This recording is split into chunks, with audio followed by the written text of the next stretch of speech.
Ya oke guys, sebelum melanjutkan menonton video dari saya, sebaiknya tekan subscribe dan juga loncengnya.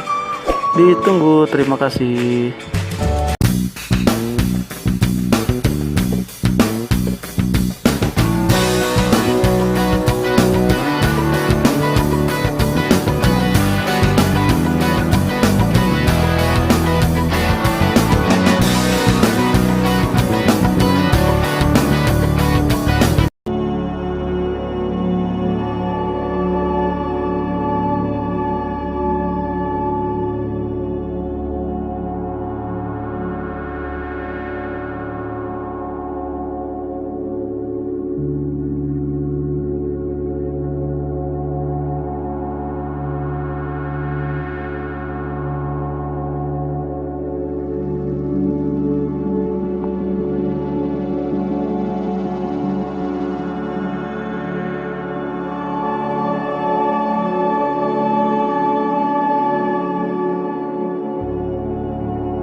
Paus pembunuh bisa mencapai panjang 10 meter dan berat 10 ton, menjadikan lumba-lumba terbesar di dunia.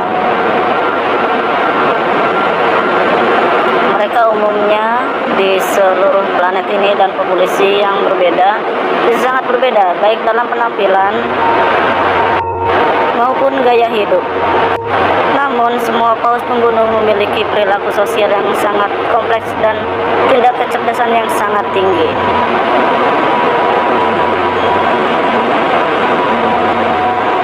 Keluarga paus pembunuh yang khas terdiri dari betina dewasa, anak laki-laki dewasanya, dan anak laki-laki dari berbagai usia. Beberapa keluarga terkait dapat bersatu dan membentuk suatu kawanan di mana semua individu memelihara hubungan persahabatan. Dalam hal ini, perkawinan hanya terjadi antara individu-individu dari kelompok yang berbeda, menghindari persilangan dari kerabat terdekat. Dari nutrisi bagi banyak populasi paus pembunuh adalah ikan.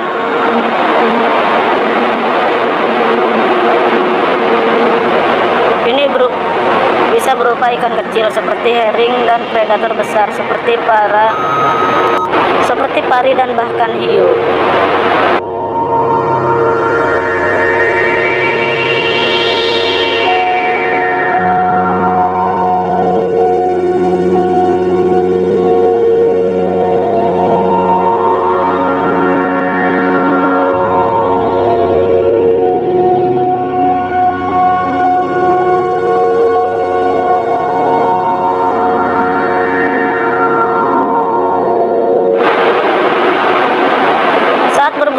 Paus pembunuh terutama tertarik pada hati mereka yang sangat besar, kaya akan lemak, protein, dan vitamin. Sedangkan daging karena kandungan urea beracun yang tinggi di dalamnya jarang dimakan.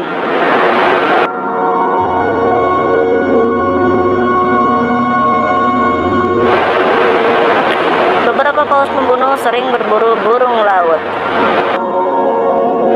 misalnya penguin.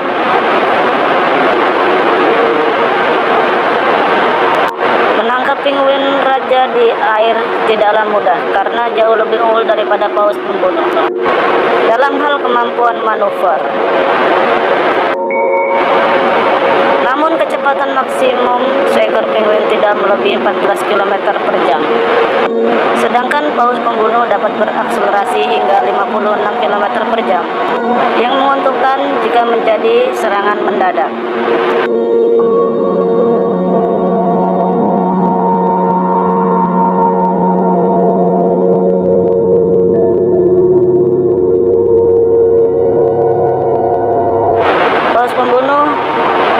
Sekitar 20 spesies pinniped, termasuk anjing laut, singa laut, dan anjing laut berbulu. Saat berburu singa laut, paus pembunuh mencoba mengalahkan menyelamatkan individu terlemah dari kelompok dan tidak membiarkan kembali ke perairan dangkal.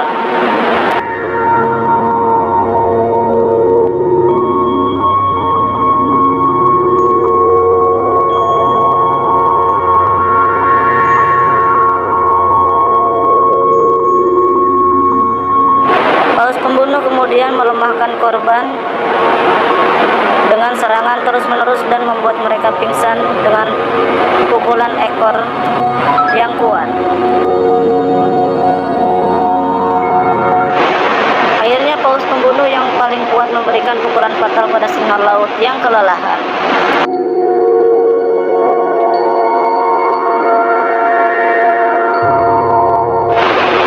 Tapi bahkan di darat, singa laut tidak bisa merasa benar-benar aman.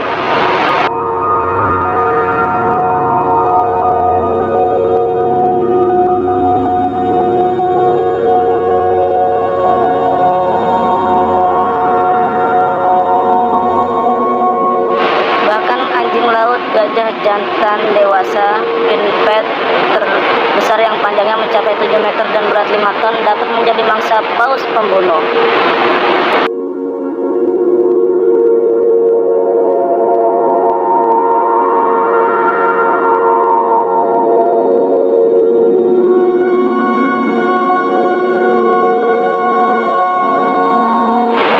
Dari kenyataan, lumba-lumba adalah kerabat terdekat dari paus pembunuh. Mereka tidak kalah dengan mereka dari kecepatan dan unggul dalam kemampuan manuver.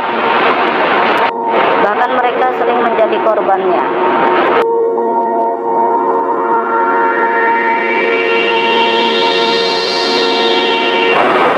Serta banyak cetacea lain seperti lumba-lumba.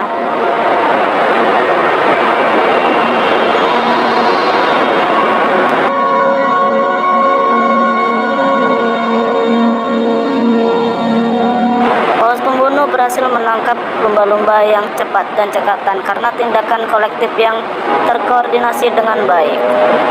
Setiap kawanan paus pembunuh memiliki dialeknya sendiri, seperti sinyal suara unik yang ditransmisi dari generasi ke generasi melalui pelatihan dan dianalogikan dengan bahasa pada manusia.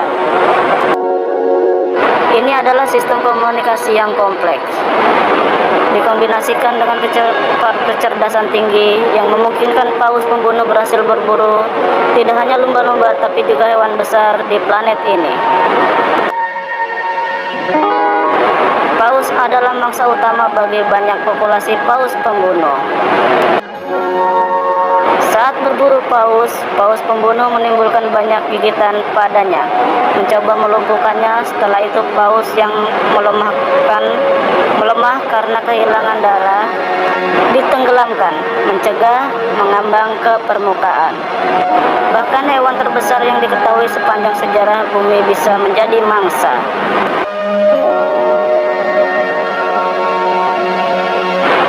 Seperti paus biru. Panjangnya mencapai 33 meter dengan massa sekitar 200 ton. Dan untuk berburu paus pembunuh raksasa seperti itu dapat membentuk kawanan besar termasuk lebih dari 75 individu.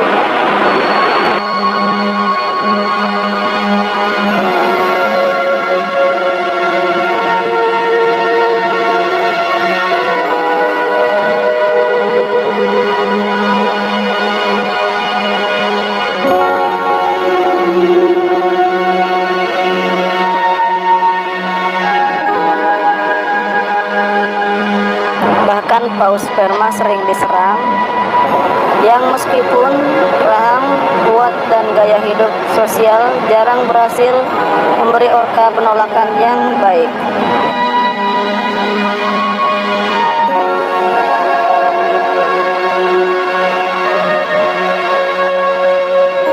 Metode berburu paus pembunuh sangat bervariasi dan bisa sangat kompleks dan tidak biasa.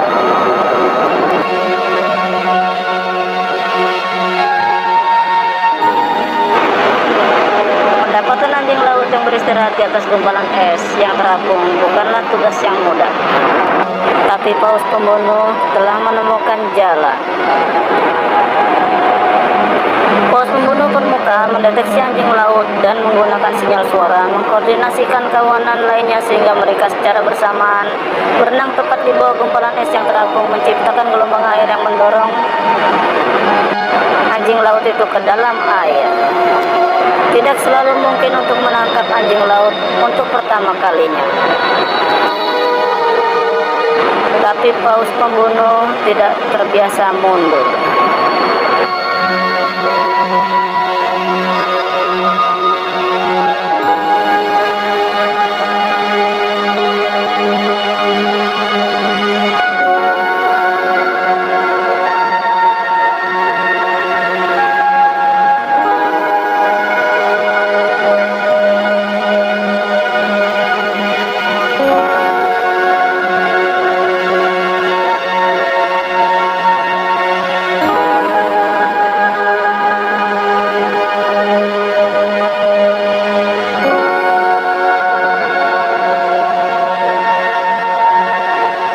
Penangkaran paus pembunuh sering bosan dan berburu burung menggunakan umpan adalah salah satu cara hiburan bagi mereka.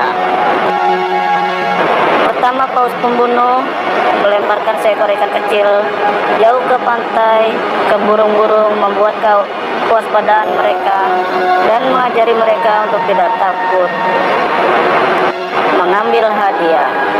Perlahan-lahan paus pembunuh melempar ikan lebih dekat dan lebih dekat ke air tanpa berusaha menangkap burung.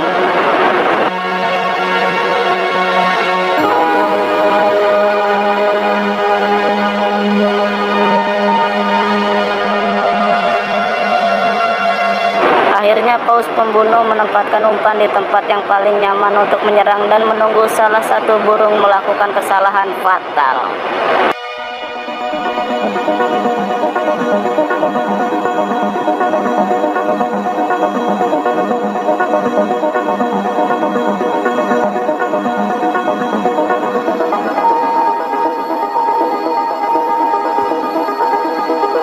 Ada kasus paus pembunuh di penangkaran menyerang orang dan bahkan membunuh mereka. Namun kelaparan tidak pernah menjadi penyebab serangan.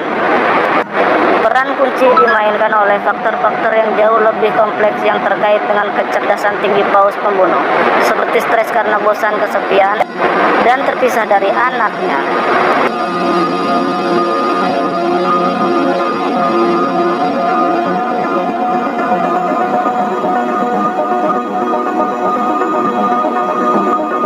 Di alam liar, paus pembunuh berperilaku sangat ramah terhadap manusia. Sejauh ini tidak ada serangan fatal oleh paus pembunuh liar yang dilaporkan.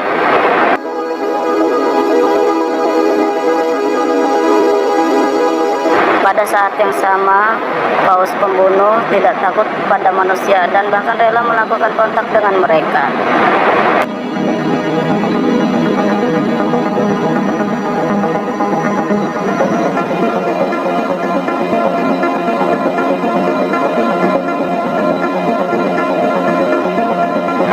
Anehnya, meskipun ukurannya besar dan jauh-jauh jumlahnya lebih banyak, paus pembunuh adalah salah satu mamalia laut yang sangat sedikit dipelajari.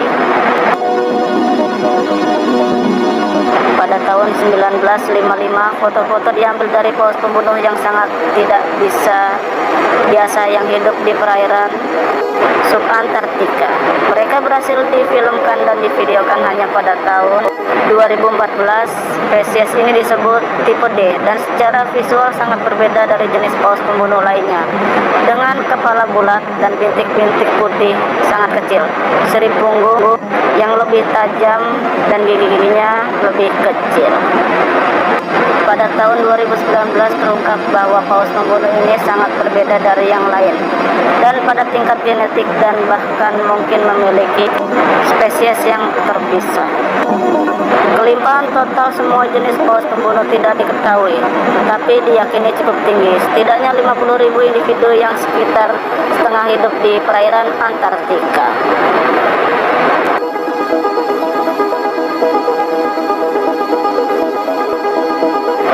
Jika Anda menyukai video ini, silakan suka dan tulis kesan Anda di kolom komentar.